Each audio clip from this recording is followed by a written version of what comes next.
الحمد لله والصلاة والسلام على رسول الله اما بعد.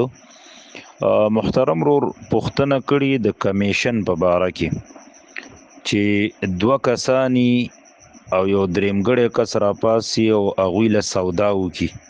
مثال په تور گاډی دی او دریمګړی کس راوالی او هغه دغه گاډي سودا وکي د دوانو د پاره د یو نه واخلي او په دې بلی ولا خرڅ کی او بیا دې په هغه کې دا غوینه کمیشن اخلي. یو ته چې شابه مال پکې سراکا ابل ته شابه مال پکې سراکا، نو آیا دا جایز دی او کنه دی جایز؟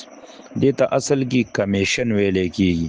کمیشن اغستل په اسلام کې دا جایز دی، خو دې کې بس سړی د دوو شرطونو خیال ساتي.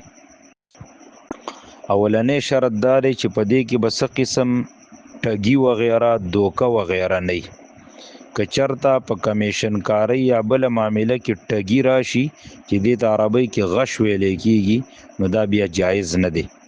ټګي څنګه؟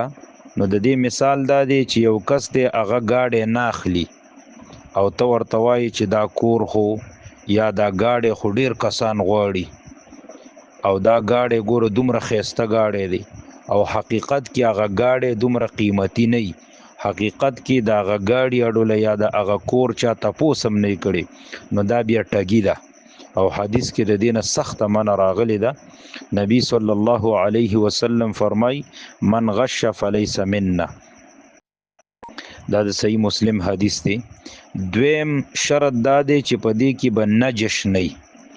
نجش دې ته وایي چې یو کس په حقیقت کې یو سیز نه اخلي، لیکن د اخیستون کې د تیزولو د پاره دا بل ورته وي چې زی هم اخلم او ډېرې پیسې ورته یادې کی دې د پاره چې دا کم چې مشتری دی اخیستون کې د په ګران قیمت باندې واخلي، نو دا کار هم حرام دی.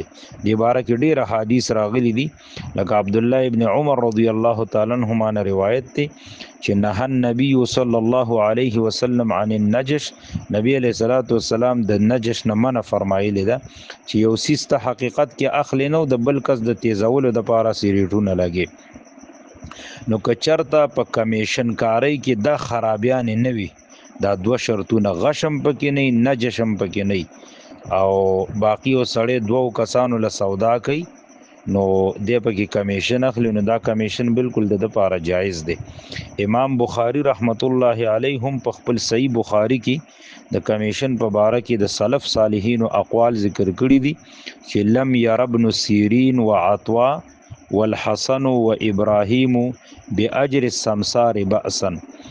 محمد بن سیرین، عطوا بن ابي رباح، حسن بصری، ابراهیم نخعی دا جلیل القدر تابعین دی رحمهم الله اجمعین. دوی با د کمیشن کاری په باره کې هیڅ حرج او ګناه نه ګڼل، ویل دا جایز دی.